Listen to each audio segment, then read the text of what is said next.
been a little over a year now since Dr. Micheal Benson became the third president of Coastal Carolina University in Conway. He tells me how he wants to move the university forward in this edition of Quintin's Close-Ups. And if you haven't already, subscribe to my YouTube channel and like Quintin's Close-Ups on Facebook. Dr. Micheal Benson, welcome back to Quintin's Close-Ups. Thank you very much, Quintin. Always a pleasure to be with you. I appreciate the opportunity. Likewise, and I hope to see you on May 7th, I believe. But in the meantime, I know that you're the president of Coastal Carolina University up in Conway, South Carolina, and you've been there now as president for a year. Who is Dr. Micheal Benson a year later?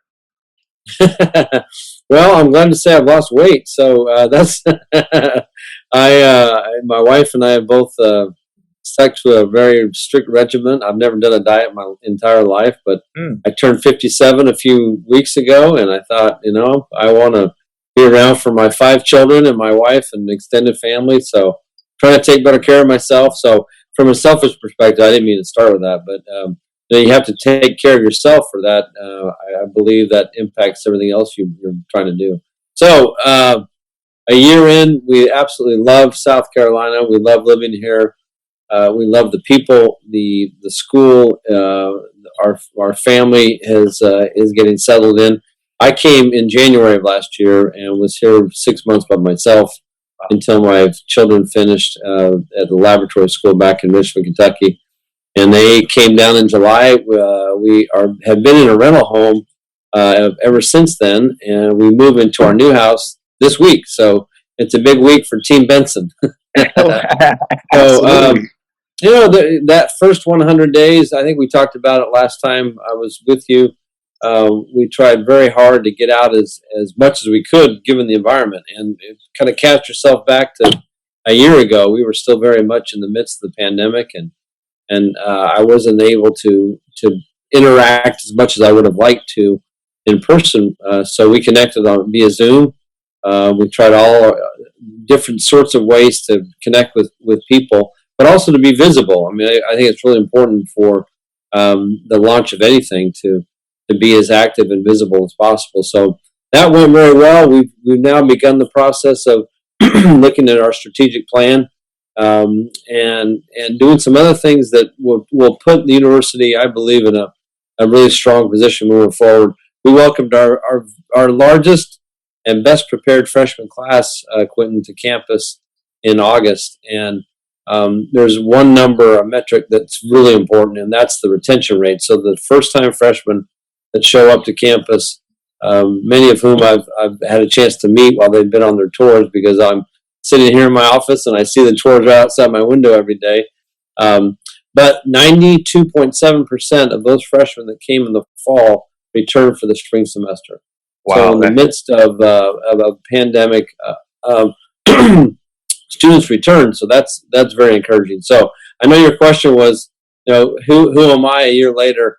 I'm someone that continues to love what I do. I love higher education. I love being around students. I love the opportunity to, I hope, make a difference here in this community for a place like Coastal Carolina University. And the more I've learned about the institution and the community and how important it is to, yes, the graduates, but how significant it is to this region in terms of the impact, the positive impact it has, and the sacrifices that have been made by many, many people since 1954 when we were founded. And if I'll put a final point on it, it's kind of fun because I've been speaking to a ton of Rotary clubs. I spoke to Surfside Rotary just a few weeks ago, and I used the picture of when we played the University of South Carolina in basketball. We beat them 80-56, and I said, from 1957 to 1993, we were a branch campus of USC. So for little brother to finally beat big brother, I have a big brother, and you know what I'm talking about. So that was a big deal for us. And those rivalries are healthy and they're good. But Coastal's coming into its own. It has been for several years, but we've made a name for ourselves, and I'm so happy to be part of the Chanticleer family. Absolutely. And you talk about, obviously, that retention rate hovering around 92%. What was that in average for, as far as what was it prior to the year before? Yeah, we've never hit that. It's been kind of in the high, mid to high 80s. Excuse me. So that was a kind of a breakthrough moment for us to hit that high watermark. Part of it is too, Quintin, that students have been longing for a long time since the pandemic to be with their classmates, to be with their faculty and staff. And so, yes, a lot of it is very intentional on our part to make sure we've created an environment that's safe. But part of it is a product of the environment in which we find ourselves now, that students want to be on campus and have that collegiate experience. So I see that number continue to kind of make an inexorable rise, and we're focused on that. I tell people all the time, it's one thing to get students through the door, which is really important. The recruiting, making sure we're targeting those students that want to come here. And as I told the legislative committee last week, they asked about our mix of in-state to out-of-state students.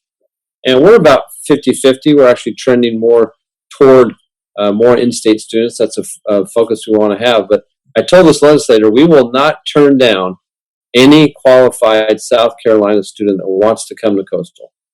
And the fact of the matter is, today's student is very sophisticated. Not that they weren't 10 or 15 years ago, but they know exactly what they want.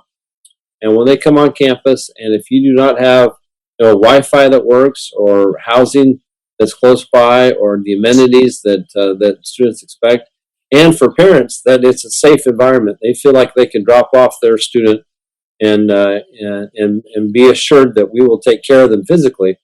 That's really, really significant. And then if you don't have those things, their money is portable, and they will go elsewhere. And there are a lot of great opportunities for higher education in South Carolina, and there's a broad spectrum of points of entry for those students. And if you don't have what they want, they'll go elsewhere. So our job is to provide as many opportunities to as many students as we possibly can. And what exactly are you doing to make sure that the other kids don't go anywhere else but Coastal? Well, I say the ultimate barometer of how you're doing as an institution, that in the presence of good options, a student chooses you. So whenever I meet a prospective student, I always tell them the same thing. And it's easy because if I say the same thing to everybody, I don't have to worry about what I said to one student or another. And that is, if you come to Coastal, I can promise you, you will not just be a number. We will know who you are. You will be in classes on average that are about 20 to 25 students. You will be taught by full-time faculty. You will have the chance to do whatever you want to do outside the classroom, whether it's join a service organization or a fraternity or sorority, a faith-based group. And you will have, as I said, college is what you make it. So you will have every opportunity to make the college experience what you want it to be. And that's all we can do. If they choose to go elsewhere, then I wish them well. A lot of times I'll meet student athletes. A coach will bring a student athlete by my office, whether it's a soccer player or lacrosse or football. And I tell them, enjoy this time in your life because you're getting a ton of attention. And this is one of those moments it's one of those fulcrum moments that what you decide to do is going to impact the next several years and maybe even decades of your life. But enjoy it. And if you choose us, I could not be more happy. But regardless, I wish you well because this is a really important pivot moment in the inflection point in your life, and enjoy that time. So all we can do is do what we can. And if they choose us, great. If not, I wish them well and wherever they choose to go. And how many new and entering freshmen have actually been awarded academic scholarships since you've been in office? That's a good question. I don't have that number off the top of my head. If I were to say, we had over 2,500 freshmen that came in this year. On average, we have probably upwards of 70% of that 2,500 that receives some sort of financial aid, whether it's in the form of a scholarship, a Pell Grant, a Stafford loan. It's probably even higher than that. So I don't want to make up a number, Quintin, so I'll get back to you. But it's a significant number. Students, if they want to come to college, there is access to support, whether it's in the form of private scholarships or a federally subsidized loan, a Pell Grant, GI Bill. There's money out there. So I'll have to do a little double checking, but I'll get back to you with the exact number. Now, how much has enrollment increased by since you've been in office? The enrollment, the national trend was 3.5% down on average across four-year institutions, and we were up 3%. So that's about that's a 6-point swing in terms of the national average and how we've done. So we're at 10,500 students roughly across our campus. That's both undergraduate and graduate programs. So I can't take credit for our big enrollment boom because I just came a year ago. And they're once you get students in the pipeline, if you have a small freshman class, that number stays with you for 4 years. There's nothing you can do about it. So we're really focused on the class that came in addition to the ones that had come in previously, but maintaining that size and those opportunities for as many students as possible. Yes, indeed. And how much of that enrollment was actually people of color? We are, and that was a question we got in Columbia too. Our our students of color, unrepresented populations have continued to go up. The number we're close to 27-28% of our student population are students of color. So that's representative, roughly. I'll have to check my math for the state of South Carolina, but I tell people all the time that our institution needs to reflect our population. And one population that is making a slight increase, but it's booming across the country, is our Latinx student, our Hispanic student population.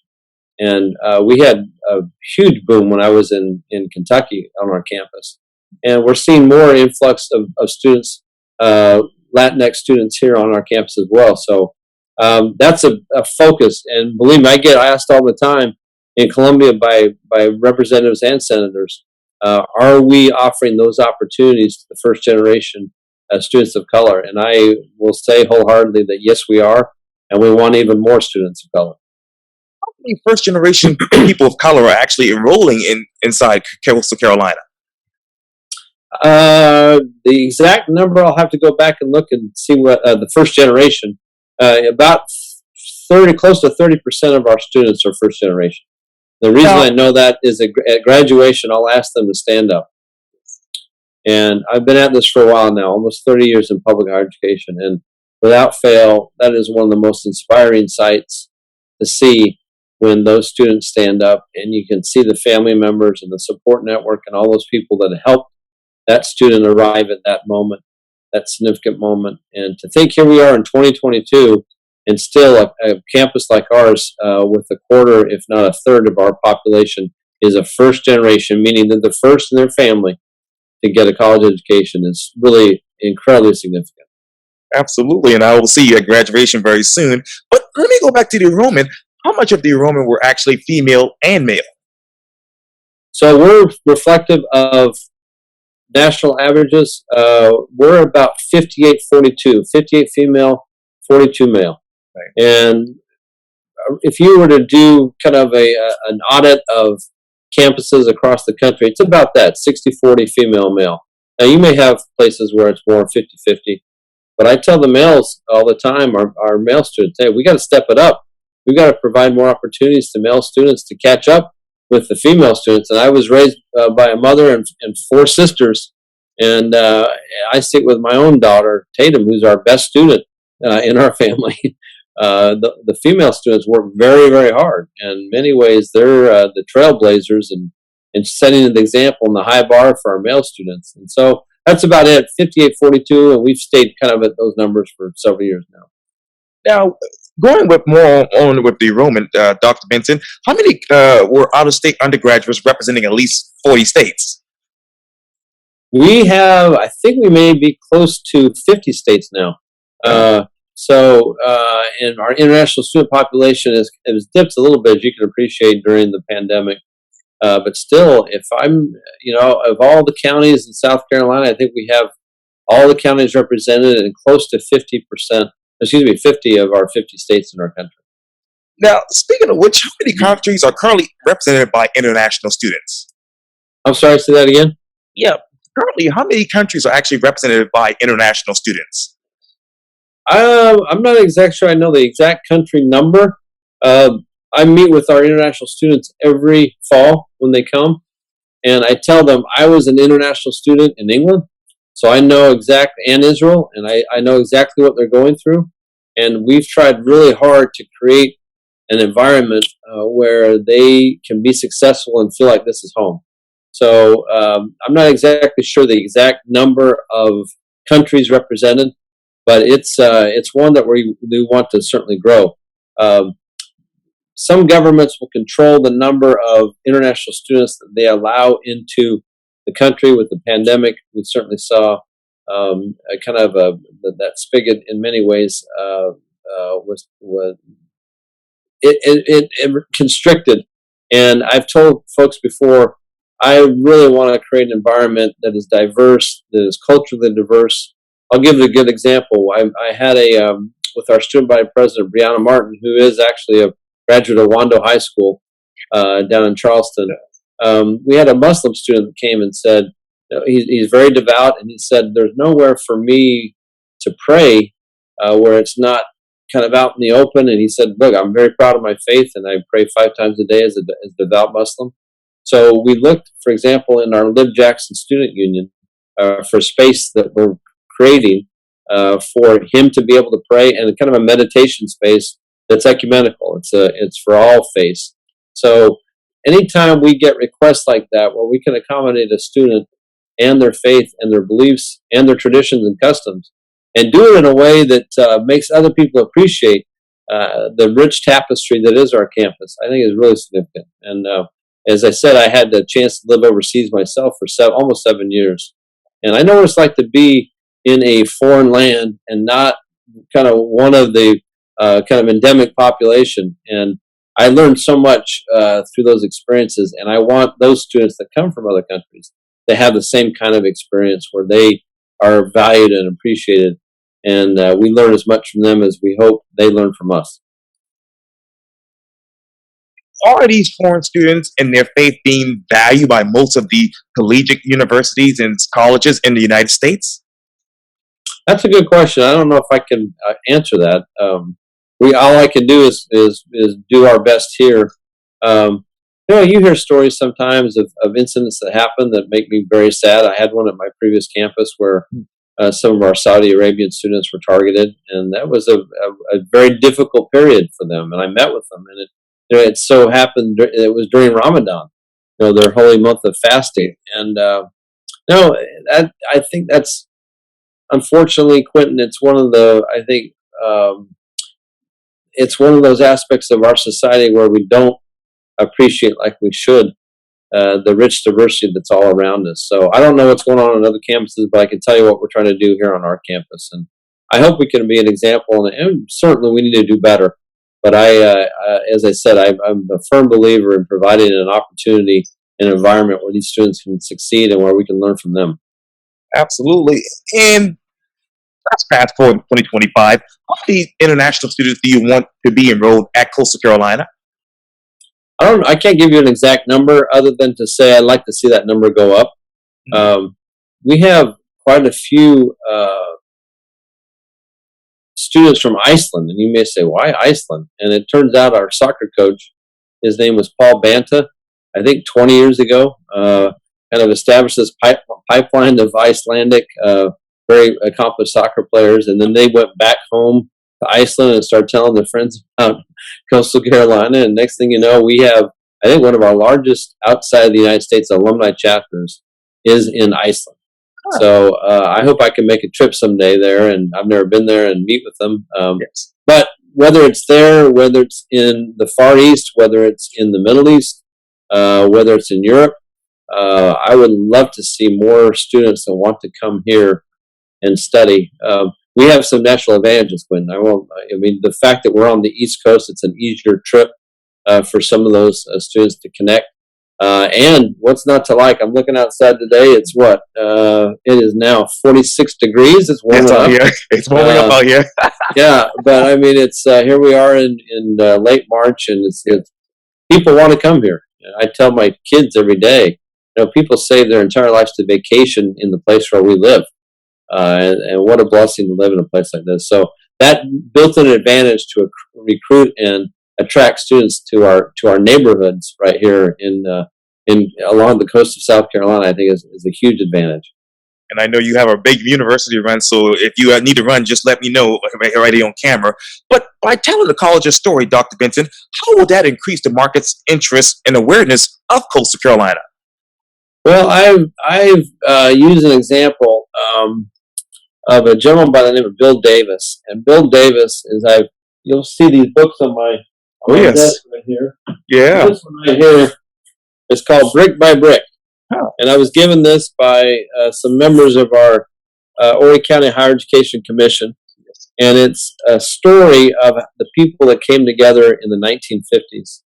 And I'm a historian myself, and so I really, I love reading about people and what motivated them to do what they did in the 50s when outside this was just farming. I mean, this was I think a watermelon. Our football field is on a former watermelon field.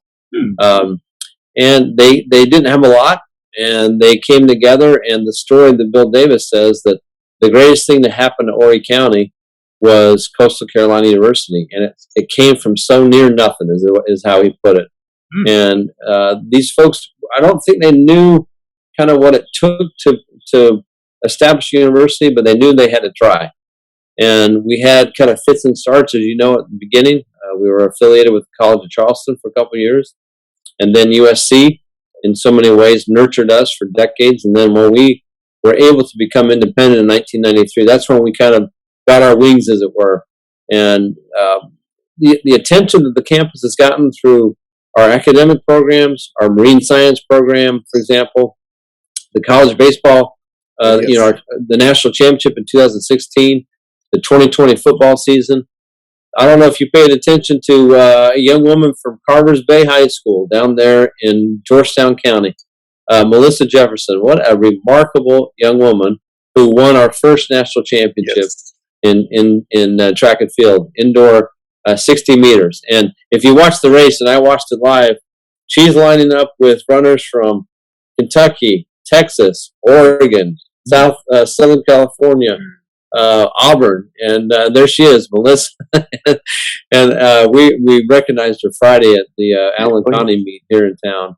And what an amazing accomplishment! But what great recognition for our university. So things like that in the aggregate continue to burnish the reputation of the university. And my job, I believe, as president, among other things, but one of the most important things I can do is to be that forward face, that I hope spokesperson for the university in telling our story. And when I go to these Rotary clubs, a lot of people don't recognize, for example, that I put a preseason top 25 poll of football last fall, and we were ranked one spot behind the University of Southern California. And I asked them, I said, when do y'all think that USC out west started playing football? And people guess. They say, maybe 1920, 1930.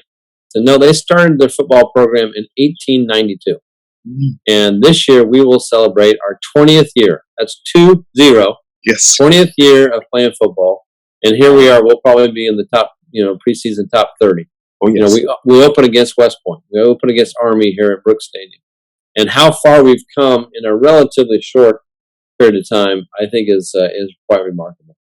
And thanks to Coach Jamie Chadwell for all that he does for the Coastal Carolina University and the community as well. And Melissa came from Georgetown County, so that's a phenomenal story there too. But in the Grand Strand PD region, Dr. Benson, the university supported one out of how many jobs? Boy, you're asking some good questions, Gwen. And this is data I should have right at my fingertips. But in terms of how many employees we have, or the graduates. So we have roughly, we have roughly 600 full-time faculty, about close to 2,000 staff. So if you were to look at our payroll, there's some bigger employers here in the county, but I know we're probably in the top 5. Healthcare is a dominant industry here.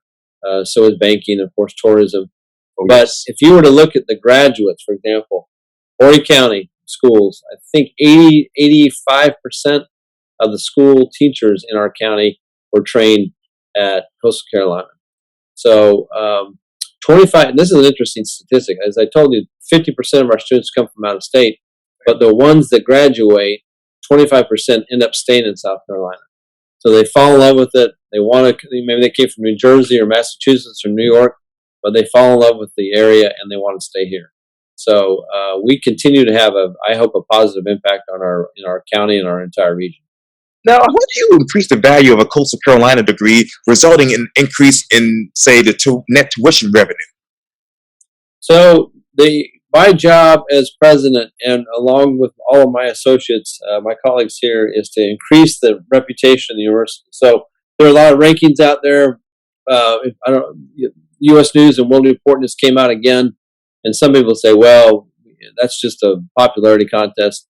Like it or not, people pay attention to it.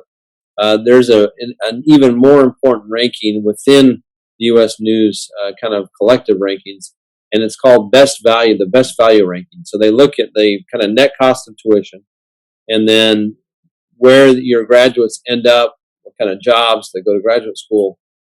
And we are ranked number 5 in the entire southern region for universities, for regional universities. So we're really proud of that ranking. Certainly we can do better, and those things that we talked about, retention rates, graduation rates, class size, alumni giving, that's another metric they consider.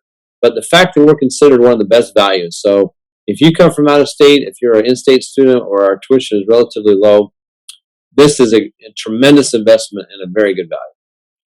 And let me ask you, in what way are you recruiting, retaining, and supporting outstanding faculty committed to leading excellence at Coastal Carolina University? Well, we had a chance this last go-around, in addition to the cost of living adjustment that the state funded or supported.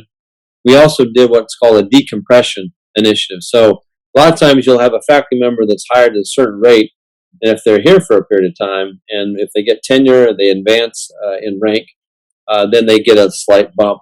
But the junior faculty that get hired after they do, just given the market, will be hired more often than not, at a higher rate than they were hired several years ago.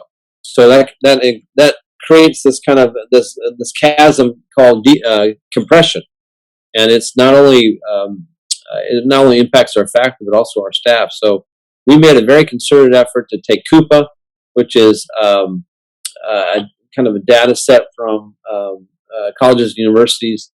We look at our peers. We take all of these kind of data points and put them into a calculus, and came up with numbers of what would it take to decompress faculty and staff and get them closer to those national averages.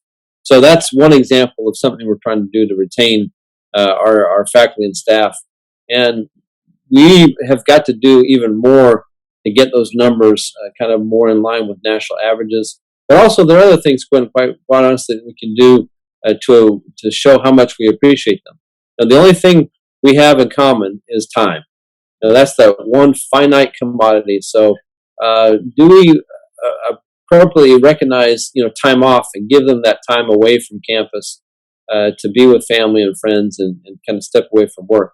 Are we providing an environment here on campus where they feel like they can be successful? Is their office properly lit and maintained? And that's a nod to our facilities people that work so incredibly hard. I am sitting here in a beautiful office that I get to come to every day, and they regulate it and they keep it looking this beautiful. Do we have opportunities where health and wellness is a focus, where they can use our rec center or they can walk on campus? And if you've been to our campus, you'll see that it is incredibly well maintained. Oh, yes. And I'm so proud of how it looks, because how it looks and how we present ourselves says a lot about how we feel about ourselves. So all of these things in the aggregate, I believe, create an environment where our faculty and staff feel valued. It's not just salary. There are other things that we can do to tell them how much we appreciate them. And 2 more questions for you, Dr. Benson, before I have to let you go. What is the national average as far as, faculty and their salaries? Every discipline is different. My discipline's in history. The social sciences usually are a little bit lower as compared to, let's say, engineering, or you have the health sciences, applied health, or allied health rather, and business.